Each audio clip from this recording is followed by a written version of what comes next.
उत्तर प्रदेश की 9 विधानसभा सीटों पर उपचुनाव की वोटिंग हो चुकी है। अब वोटों की गिनती 23 नवंबर को होगी। उससे पहले समझ लेते हैं कि इन 9 विधानसभा सीटों पर योगी आदित्यनाथ का नारा या अखिलेश यादव का पीडीए फार्मूला काम आया और कौन किस पर भारी रहा।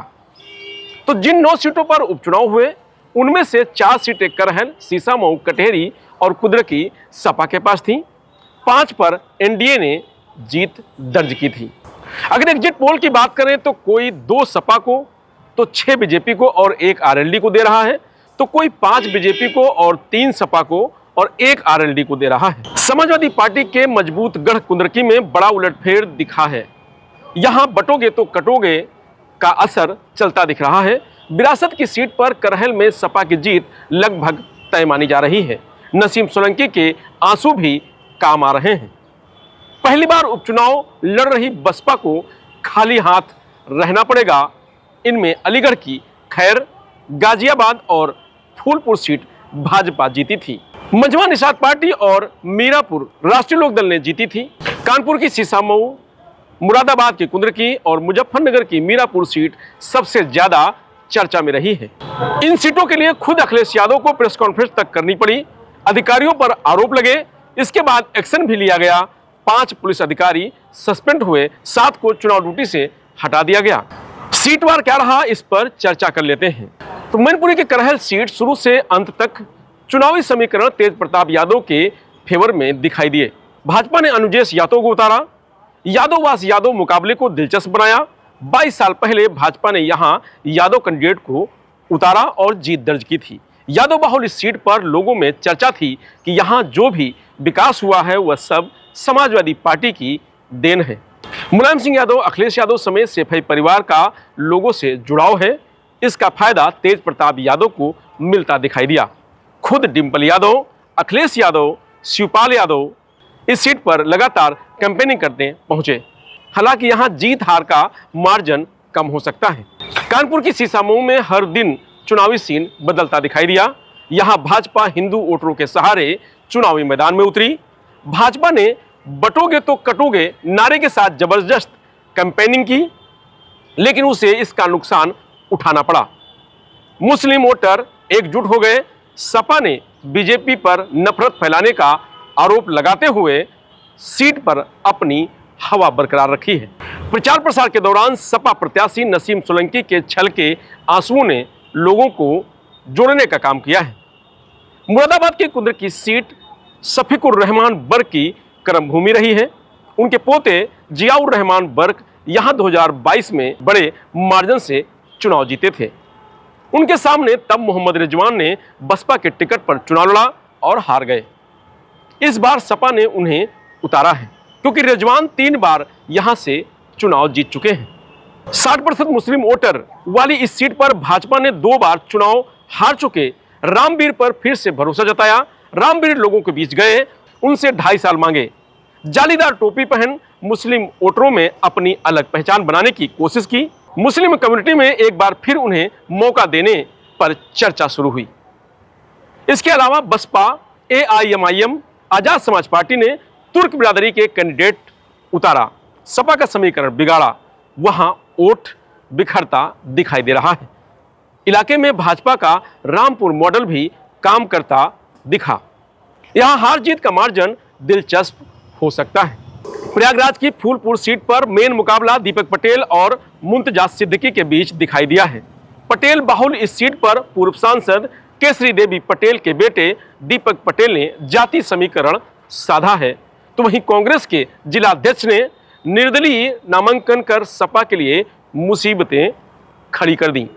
मुंतजा सिद्दीकी का दलितों को लेकर दिया गया बयान, पार्टी के कार्यकर्ताओं की उनके प्रति नाराजगी ने माहौल बदल दिया। लोकसभा चुनाव में मौर्य बिरादरी के जो वोटर सपा की तरफ शिफ्ट हुए थे वह इस बार भाजपा की तरफ शिफ्ट होते दिखाई दिए।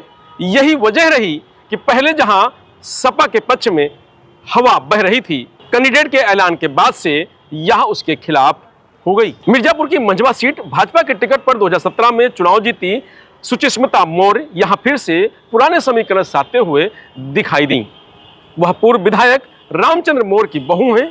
सपा ने पूर्व विधायक डॉक्टर रमेश बिंद की बेटी डॉक्टर ज्योति बिंद को टिकट दिया है।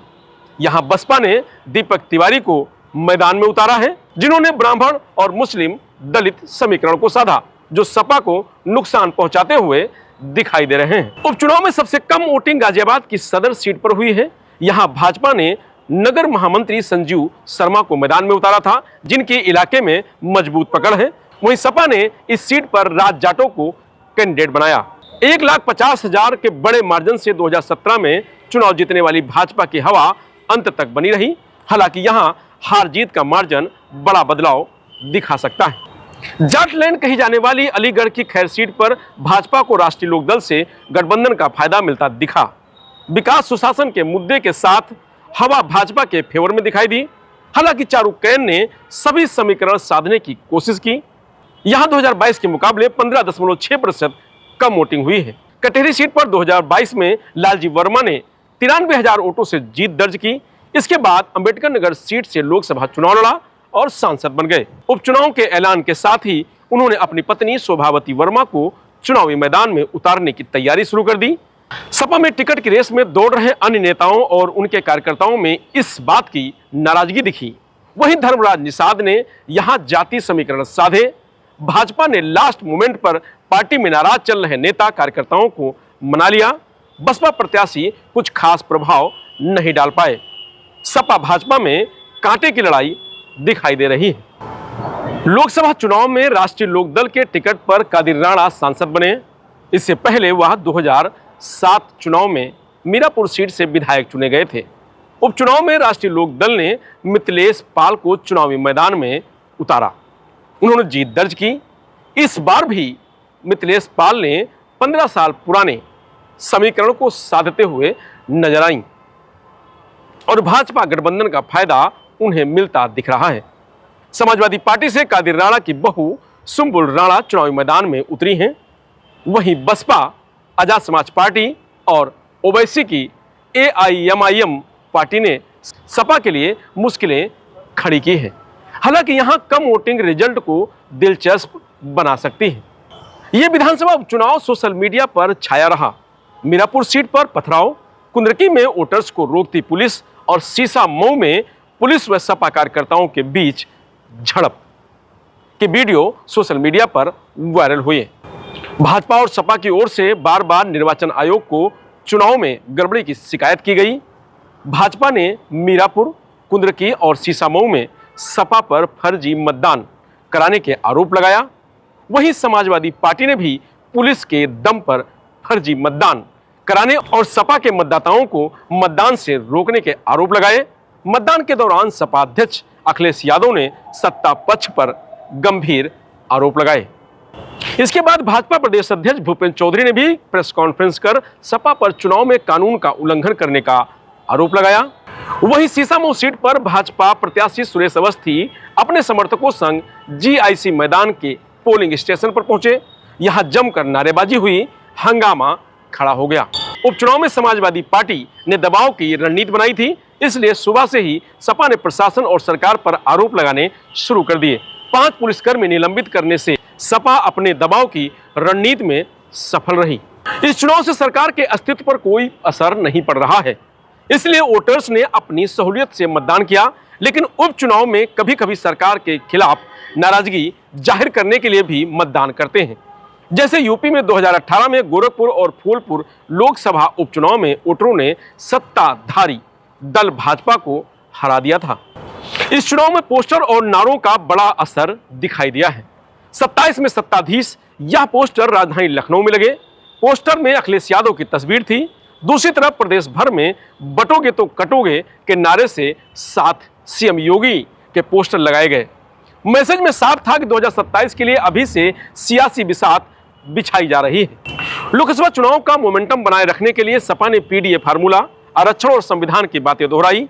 वहीं भाजपा ने चुनाव की अधिसूचना जारी होने से पहले सभी सीटों पर रोजगार मेले लगाए। खुद CM योगी ने जनसभाएं की, योजनाओं का लोकार्पण और शुभारंभ किया। विपक्ष पर जमकर निशाना साधा। इस उपचुनाव को 2027 विधानसभा चुनाव का टेस्ट इसलिए भी माना जा रहा है क्योंकि इसके बाद प्रदेश में मिल्कीपुर उपचुनाव को छोड़कर कोई चुनाव नहीं बचा है।